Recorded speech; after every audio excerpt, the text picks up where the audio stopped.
The Pixel 10 is powered by Google's smartest chip yet. It's packed with AI that can translate your calls in real time, coach your photography, and even write emails for you.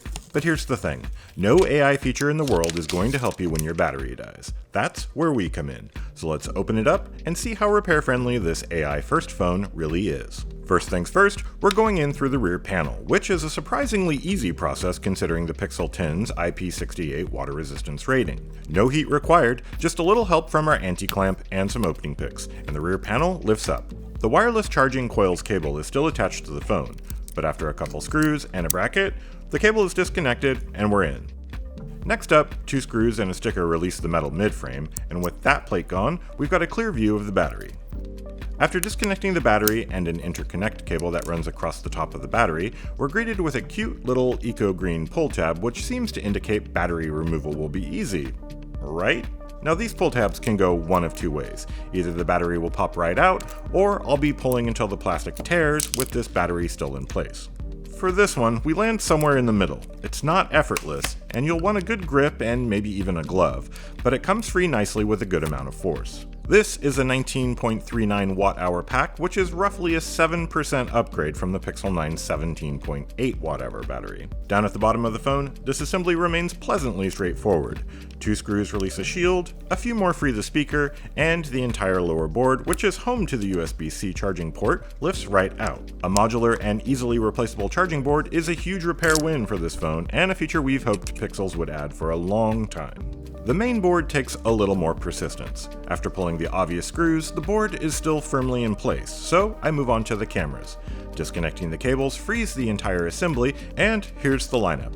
A 48 megapixel wide, a 13 megapixel ultra wide, and for the first time ever in a non-pro Pixel, a 10.8 megapixel telephoto with 5x optical zoom. Disconnecting the long front-facing camera cable exposes the millimeter wave antenna module, which comes out with a couple of screws and a connector. That clears the way for the last of the screws holding the main board, but one tiny microphone in the corner is the final holdout, and with that unplugged, the board is free. This board is home to the all-new Tensor G5 chip. It's built on TSMC's 3nm process, and it's about 34% faster than the Tensor G4 for CPU tasks, and a whopping 60% faster for AI. Now, all that's left is the display.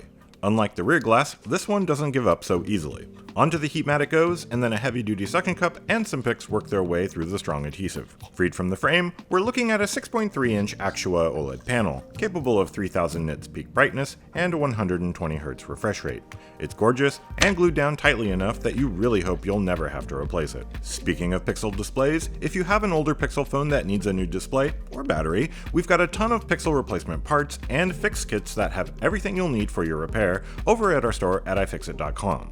One last new feature worth calling out, magnets. We'll need our LumaField Neptune scanner to see these, but the Pixel 10 introduces Pixel Snap, a magnetic ring baked into the back of the phone.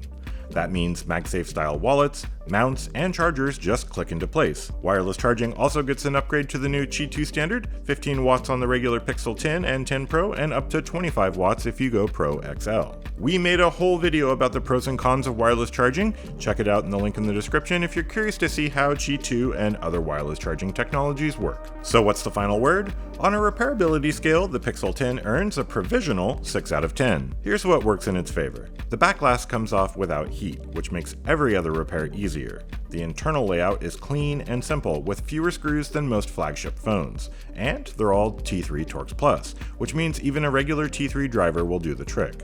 That modular USB-C board is a big plus, and Google has already published a solid service manual. Parts aren't in the store yet, but the groundwork is there.